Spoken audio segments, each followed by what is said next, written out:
the words of our mouths and the meditations of our hearts be always acceptable in your sight. O Lord, our strength and our Redeemer. Amen. Please have a seat. Well, good morning, good people of St. Luke's. Oh, exactly the response I expected.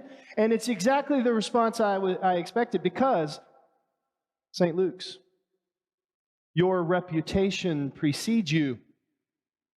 I've heard stories of St. Luke's on the Lake for many, many years. You have a reputation out there in this beloved church of ours as a people who are welcoming, as a people who are generous, as just generally good people. So I'm grateful to be among you this morning and to get to preach today. Now, you need to understand a little something about me before we begin. I am surrounded all day, every day, by teenagers. That should explain everything you need to know about me. I also live and die by a bell schedule, so that explains other things as well. I have the greatest job in the church. I get to be a chaplain at a high school and a middle school. I get to work with kids and faculty and staff every single day. And we kind of have a little secret sauce saying at TMI Episcopal School that I love and I want to share with you because I think you already know it in your welcome, in your hospitality, in who you are as a congregation. We love to say at TMI that in order to educate, in order to form our students to build good human beings for the world, we have to operate by a simple three-pronged principle. We cherish, we know, and we challenge. Now here's the thing about that special sauce. Say that 5 times fast. That special sauce requires that order. We cherish our children. We love them just because they are alive and well and part of our community. We get to know them.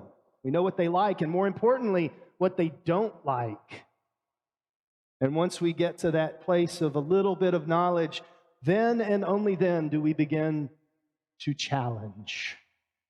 We challenge them to be their best, to live up into these ideals that we hold forth in education, and to be more than they could possibly imagine. That's not a bad formula, by the way, for you. It's actually probably what you do every single day here at St. Luke's. It's probably what you do as a community. So I want you to know that that reputation of cherish, know, and challenge has gone before you for many, many years. I like to operate under a simple truth. It's always good to begin anything with gratitude, whether it be a sermon or a teaching or an encounter in HEB. Begin with gratitude. So I'm going to start out with some gratitude. First, to my friends Gerald and Donna Hill. I've known them for quite a time. Gerald was on the search committee that called me to be the rector at St. Mark's, San Marcos. Gerald and Donna are the reasons that I am here today. And Gerald even served on the board of governors at TMI Episcopal when I was called to be chaplain. They're dear friends and amazing people, and most of my stories from St. Luke's on the Lake come from them. So if I say anything too off-putting, y'all blame them, okay? But Don and Gerald, I'm grateful for your friendship. I'm grateful for your love. One of the things that I also know to be true, and I'm very grateful for today, is your rector. I got to know Kathy at a conference not too long ago, and immediately we connected. We bonded over music and friendship and all sorts of things. And I thought, this is a person that has great gifts for the world. We did a funeral a few years ago, and I was reminded again about how great she was and is. And then I found out she was called to be your rector. And this morning, as I sat in on teaching and the little mini parish meeting this morning, I thought to myself, how blessed is St. Luke's on the Lake to have Kathy as their rector. She's a leader, a pastor, a caring soul, a kind human being, and she's really funny, too. So I just want to say my gratitude to you, Kathy, for allowing me to preach and for sharing your pulpit with me today. Kathy's amazing. Beginning with gratitude is really important, especially when you start to consider what we're going to talk about today. I am a kind of your second quarter preacher for your stewardship season. Now, I promised my Texas Longhorn loving wife that I would not mention recent events. But the second quarter can be pivotal. It can be a thing. So I know that I have a little bit of a responsibility during this stewardship season to hopefully give you a little bit of inspiration in this part of your journey, of our journey together in the world of stewardship and giving. I love the theme that you've chosen, Bless It Forward. It's a great theme, and I actually get pretty goosey when I think about it, and here's why. It's the perfect stewardship message. We are so blessed. And our job as faithful people is to bless those blessings forward. What if we, at least in this little community, were able to really lock into that notion and start a movement? What if we took a moment just to think about the blessings that we have as human beings, as followers of Jesus, and as people who are invited into this community? And we took those blessings and we shared them with the world in a radical welcome. The world would change, no doubt. But in order to bless anything forward, we have to accept and believe that we are blessed.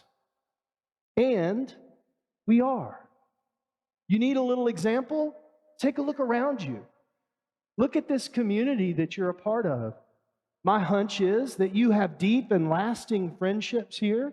My hunch is that in your learning, in your service, and in your worship, you have created bonds that are more beautiful than the rest of the world even knows. You do that, and you are proof of that. It is nothing short of a miracle that you have gotten out of bed, and shown up for church on a Sunday morning. It's a miracle that we gather and we choose to spend our time in this part of our life, in this precious life that we are given, to be together, to be nourished by the riches of God's grace, and to be sustained by the relationships that God builds among us. It's a miracle. Y'all get that, right? It's a miracle. Another word for a miracle? A blessing. So we bless it forward. Now, I did my homework before I came to visit, and I watched some of your videos leading up to today. I've seen the stories that you tell, and everybody that's stood up here and given a witness, borne witness to the stewardship of this community, has reminded me of the miracle and the blessing that we have in gatherings such as these, and more specifically, in this gathering today. We have a job to do, to get out there and tell the world of this miracle, to bless it forward. I told you how great I see my job, and part of it is because I get to remind kids on a daily basis that they are infinitely and powerfully loved. And if they'll pay attention to that simple truth, they can go out into the world and love others in a way that it needs to be loved. That is what we do as Christians. It's both our legacy and our working job description. In Paul's letter to the second letter to Timothy, he's kind of giving some practical instructions for such a mission. He says, "As for you, be sober, endure suffering, do the work of an evangelist, carry out your ministry fully." It's very personal.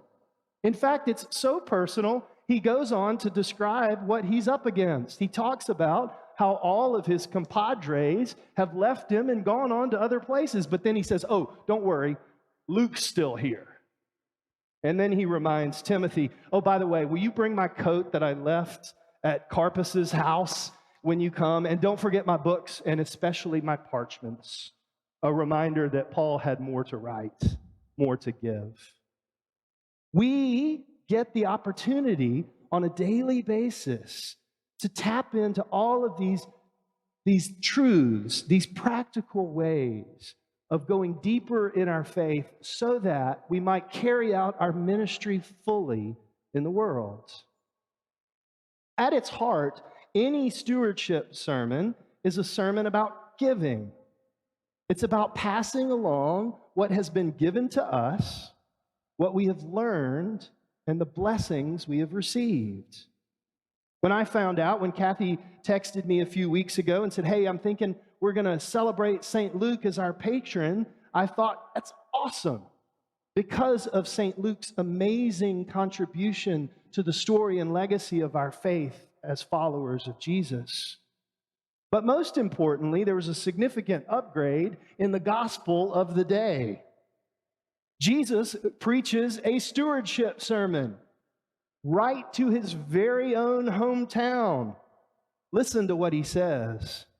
He gets up and pulls out the scroll of the prophet Isaiah and reads, "The Spirit of the Lord is upon me, because he has anointed me to bring good news to the poor.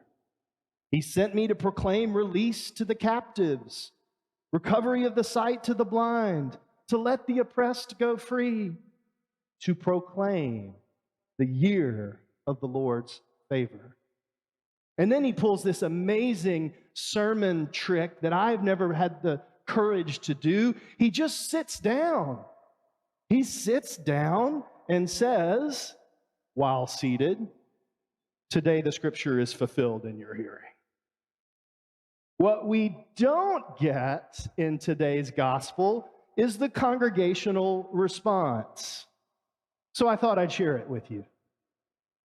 When they heard this, everyone was filled with rage. They got up, drove him out of town, led him to the brow of a hill so they might hurl him off a cliff. Here's hoping this second quarter stewardship sermon goes a little bit better than that. I want you to consider some stuff during stewardship season, especially from me. First of all, what I'm doing today is not about a pledge drive. It's an invitation. Let me say that again. The stewardship sermon today is not about a pledge drive. It's about an invitation. You will not receive a tote bag. You won't get a bumper sticker. And as far as I know, there's no big red thermometer anywhere on St. Luke's campus. Today, I'm going to invite you to consider a new commitment to the role that generosity and giving plays in your spiritual life. When I was in college, I would often bounce around the different Episcopal churches in town, and usually at the first of the semester, I always managed to walk into quite a few stewardship sermons, and it drove me crazy. I thought, why are they always asking for money in the church? I couldn't hear and I couldn't understand that the sermons and the message were invitations to give and to be generous. Over the years, as I've learned more and more about stewardship and I've taken my own stewardship journey, I begin to think that actually what they were talking about was exactly what Jesus was talking about in that little congregation on the hill in Nazareth. He's talking about the spirituality of giving and its direct implications, its practical applications for us. He's talking about the way that when we take on spiritual practices, we are transformed. When we practice committed giving, filling out pledge cards, electing vestry members, making a budget. These are ways, tools of transformation that help us to go deeper in our relationship with God and with one another.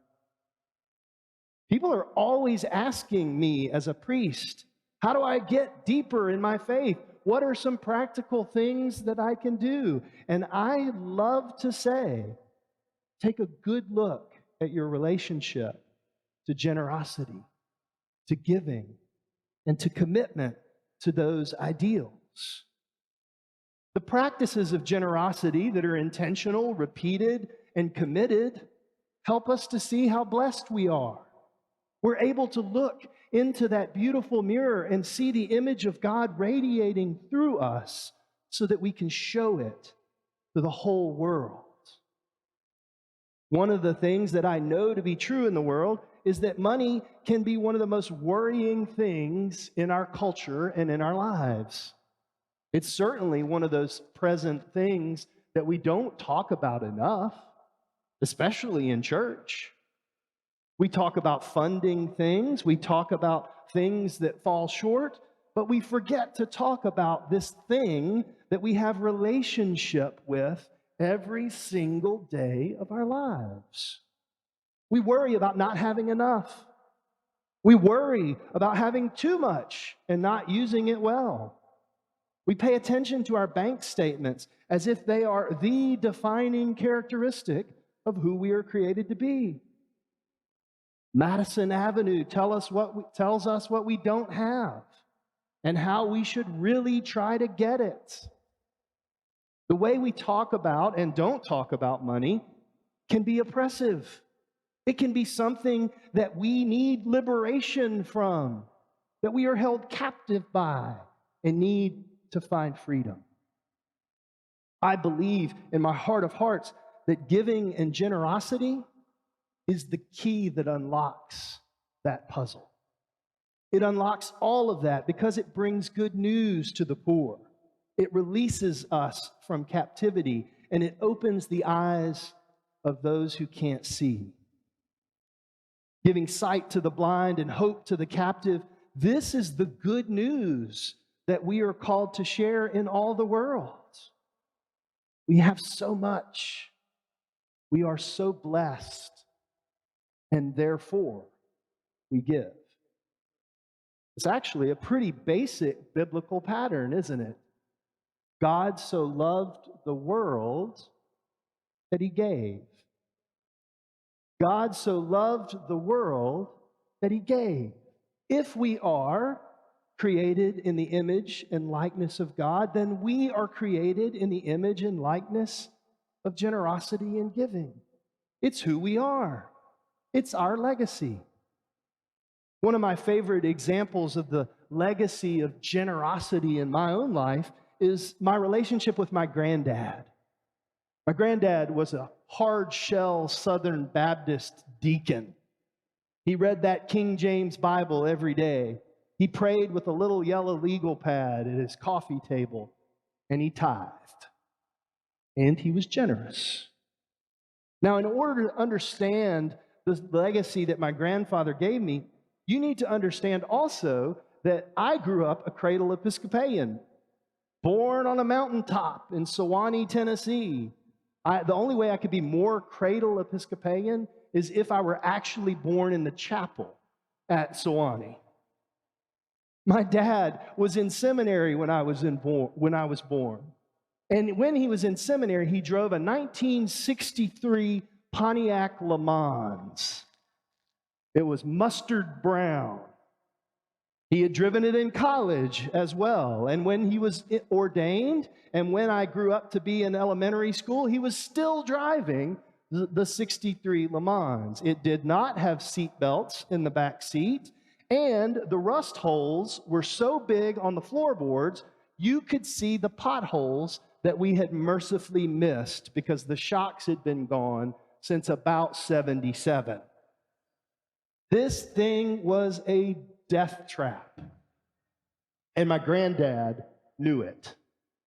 The old Baptist deacon saw this young Episcopal priest driving his grandchildren around in this car, and he made a decision.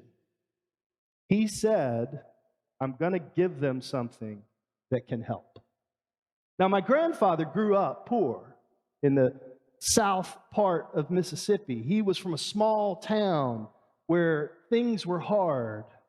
So when he made it in his life as an entrepreneur and a businessman, he had one special thing that he loved more than anything in the world, and that was Cadillacs. About every 5 years, my granddad would buy a new Cadillac, whether he needed it or not. And one of his ideas was to replace the 63 Le Mans with his old Cadillac Fleetwood Brougham. It was gorgeous. It was about a half a mile long. It was white with red crushed velour seats. And when it hit those potholes, it kind of glided down the road. It was luxurious. I can remember being in elementary school and seated in the back seat, safely buckled in with my sisters, and just remembering how luxurious life was in the back seat of Pappy's Cadillac. Now, you also need to know that as an elementary student, and because of my grandfather, I had a little bit of an obsessive love with an old school comedian named Jerry Clower. Anybody remember Jerry Clower? He was grand old Opry. He was country as the day is long. He grew up about 20 miles from where my grandfather grew up, and I loved him. He told stories about the Ledbetter family, Ardell, Burnell, Raydell, W&L, Linnell, Odell, Marcel, Eugene, Claude, and Clovis. He loved to laugh, and he was coming to our hometown. I was going to get to see Jerry Clower live and in person, and even more, I was going to get to meet him because the Ministerial Alliance was in charge of his coming.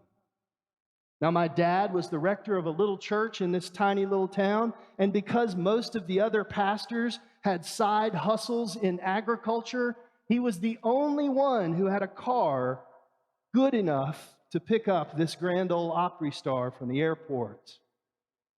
So my dad and I hopped in that big old Cadillac, and we went to the airport, and we picked up Jerry Clower, and I sat in awe as he told stories and talked about the love of God in his life and how Jesus was present in all of his humor and his love.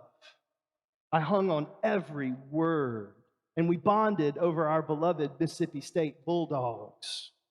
And then he asked me that question that grown-ups sometimes ask kids. He said, "Little Benjamin, what do you want to be when you grow up? A preacher like your daddy?" And I said, "Absolutely not. No, sir. I want to be an astronaut." He laughed that glorious laugh and said, "Well, whatever you decide to be, when you do it, you'll have God with you, and you'll be great." When I got out of the car that night, he handed me a little 3x5 card that had his autograph on it. It said, "God bless Benjamin, John 3:16. For God so loved the world that he gave." I'd do anything to have that little card in my life, but I don't. Instead, I have the legacy and the memory of what that card means to me. I don't know if it made much difference in my vocational choices that night in the back of that Cadillac, but I do know this, that one generous act started that whole story in motion. I know that my eyes were open and I was set free to begin paying attention to that very real, very simple choice that as God so loves the world, we too are called to love and to give. God gave his only Son, gave his way of love to the world so that we, his people, could have hearts to live into the truth that giving and generosity can and will change worlds, one encounter at a time. Fourth grade me couldn't have known that I'd be preaching to you today on the patron saint of evangelists and healers these so many years later.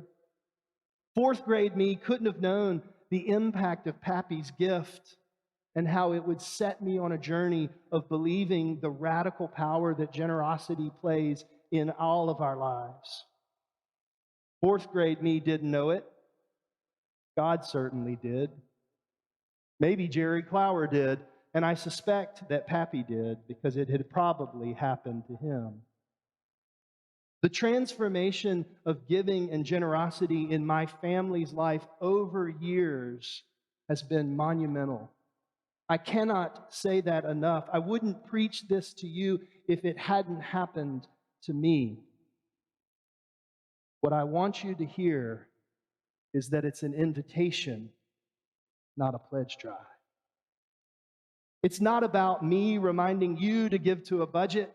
It's about me inviting you to come on this journey with all of God's people, this journey where giving and generosity are our birthright, our inheritance, and our identity. It is our legacy and our job description. What I want you to know is that pledging and committed giving can be the lever that moves you into a new place. And it may just be the kind of thing that someone will get up and tell a story about. It's not just a 3x5 car.